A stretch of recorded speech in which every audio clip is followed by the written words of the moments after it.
अस्सलामुअलैकुम everyone, welcome back to my YouTube channel. तो कैसे हैं आप सब? आई होप कि आप सब ठीक होंगे, अल्लाह की पनाह में होंगे।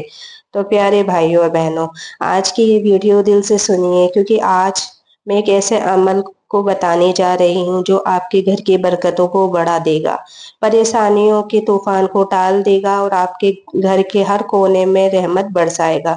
11वीं शरीफ का महीना आते ही हम सब की रूह में एक अजीब सी नूरानियत उतरती है। हर तरफ अल्लाह की याद, नबी पाक की मोहब्बत और हजरत गौसे आजम शेख अब्दुल कादिर जिलानी रहमतुल्लाह अलैह की याद ताजा हो जाती है। लेकिन क्या आपने कभी ये सोचा है कि सिर्फ 11वीं की रात नियाज पकाने या कुरान पढ़ लेने से ही मकसद पूरा हो जाता है? तो नहीं, असली फायदा तब होता है जब 11वीं शरीफ से पहले ही अपने घर में फातिहा की बुनियाद डाल दी जाए। आज मैं आपको 11वीं शरीफ से पहले फातिहा के वो खास राज बताऊंगी जो आपकी जिंदगी बदल देंगे। यकीन मानिए, वीडियो आपके लिए मुसीबतों की ढाल बन जाएगी। तो सबसे पहला हिस्सा, 11वीं शरीफ का असली मकसद क्या है। हम अक्सर 11वीं शरीफ को सिर्फ एक रस्म समझ लेते हैं, खाना पकाया, गरीबों में बांट दिया, कुरान पढ़ लिया, बस। लेकिन हकीकत ये है कि 11वीं शरीफ की बुनियादी रूह की सफाई और घर की पाकीज़गी पर है। हजरत गौसे आजम रहमतुल्लाह अलैह की जिंदगी खुदा की रहमत से भरी हुई थी। अपनी सारी जिंदगी इस उम्मत को सीधी राह दिखाने में लगा दी, इसलिए 11वीं शरीफ की फातिहा से रूहानी बरकतें आती है। दूसरा हिस्सा है 11वीं से पहले घर की तैयारी।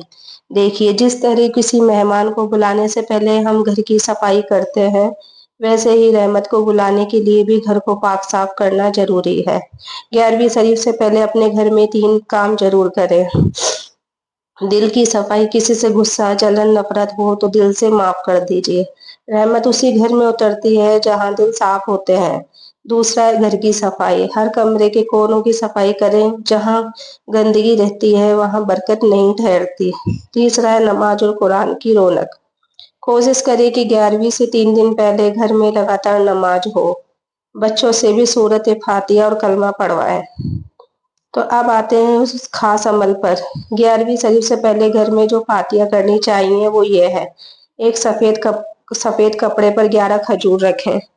उनके चारों तरफ 11 बार सूर्य फातिहा पढ़ें, फिर 11 बार सूर्य इखलास और 11 बार दरूद इब्राहिम पढ़ें। उसके बाद अपने घर के सभी लोगों की सलामती, बरकत और गुनाहों की माफी की नीयत से दुआ करें। इस फातिहा को आप 11वीं से 3 दिन पहले ही कर लें। तो चौथा हिस्सा है परेशानियों की जड़। कभी कभी हम नमाज पढ़ते हैं, दुआ करते हैं, फिर भी मुसीबतें दूर नहीं होती। क्यों? क्योंकि हमारे घर में रिज्क की बरकत रुक जाती है। झगड़े, गुस्सा, बच्चों की नाफरमानी, बीमारियां, बार बार होने वाले नुकसान, तो ये सब परेशानियां उस वक्त तक दूर नहीं होगी जब तक हम अपने घर को रूहानी तौर पर पाक नहीं बना लेते हैं। तो अगर आपने 11वीं शरीफ से पहले ही फातिहा कर ली तो इन नूरानी फायदों का एहसास आपको होएगा जरूर। घर के अंदर से अजीब सी बेचैनी खत्म हो जाएगी, बीमार बच्चे जल्दी ठीक होने लगेंगे, मियाँ बीवी के रिश्ते में मोहब्बत बढ़ेगी, घर में बेवजह झगड़े खत्म होंगे, काम धंधे में बरकत और रोजगार आसान हो जाएगा। तो 11वीं शरीफ की असली बरकत दुआ करने वाले दिल में होती है। अगर आप फातिहा करते वक्त रोकर अल्लाह से मांगे तो अल्लाह आपकी हर मुश्किल आसान कर देगा। तो अल्लाह, जिस तरह तूने हजरत गौसे आजम को अपने खास दोस्तों में शामिल किया है, वैसे ही हमारे घर को भी अपनी रहमत का गहना बना दे। हमारी परेशानियां दूर कर, हमारे गुनाह माफ कर दे और हमारी औलाद के लिए नए रास्ते आसान कर दे। तो एक वाकया मैं आपको बताती हूँ। लखनऊ की एक फातिमा बीवी कई सालों से परेशान थी। घर में बार बार झगड़े होते, बच्चों की पढ़ाई खराब होती, रोजगार में भी नुकसान होता। किसी बुजुर्ग आलिम ने उन्हें सलाह दी, 11वीं शरीफ से पहले फातिहा कर लो, घर की हवा बदल जाएगी।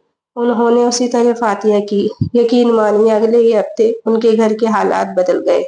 बेटी की नौकरी लग गई, बेटी की शादी आसानी से हो गई और झगड़े खत्म हो गए। ये सिर्फ तावीज या रस्म नहीं, बल्कि दिल की सच्ची दुआ का असर है।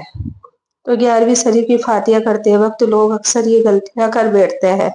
सिर्फ नियाज पकाना और कुरान पढ़ना, दुआ में ध्यान ना देना, फातिहा को बस रस्म समझना, झगड़े और गुस्से के साथ ये अमल करना। तो याद रखें, ये अमल रूह से जुड़ा हुआ है, इसे दिल की सफाई के साथ करना जरूरी है। औरतों को चाहिए कि 11वीं शरीफ से पहले अपने घर की फातिहा की बुनियाद खुद रखें, रसोई को साफ रखें, नमाज के वक्त घर में माहौल बनाए, बच्चों को भी छोटे छोटे जिक्र करवाए, क्योंकि बरकत और रहमत सबसे पहले ख्वातीन के हाथों से घर में उतरती है। तो प्यारे भाई और बहनों, 11वीं शरीफ से सिर्फ एक तारीख नहीं, बल्कि अल्लाह की रहमत से मिलने का वक्त है। अगर आप भी अपने घर में सुकून चाहते हैं, परेशानियों से छुटकारा चाहते हैं, तो इस बार 11वीं शरीफ से पहले फातिहा करके देखिए, आपकी जिंदगी बदल जाएगी। अगर आपको ये बातें दिल को लगी हो तो इस अमल को सिर्फ अपने तक ना रखे, दूसरों को भी बताइए, ताकि और घरों में भी रहमत बरसे। तो दोस्तों, अगर आपको ये वीडियो पसंद आई है तो इसे लाइक शेयर जरूर कीजिए, ताकि किसी परेशान दिल को सुकून मिल सके। मेरे चैनल को सब्सक्राइब कीजिए और बेल आइकन को दबाइए, ताकि 11वीं शरीफ के हर अमल की जानकारी आपको सबसे पहले मिले। तो आज के लिए इतना ही, मिलते हैं अगली वीडियो में। मुझे जुकाम इतना तेज हो रखा है ना, जाने का नाम नहीं ले रहा 4-5 दिन से। तो आवाज ही मेरी बिल्कुल चेंज हो चुकी है, आप लोगों को लग ही रहा होगा। बाकी दुआ करना मेरे लिए कि मेरा जुकाम जल्दी से जल्दी चला जाए। मिलते हैं अगली वीडियो में, तब तक के लिए अल्लाह हाफिज।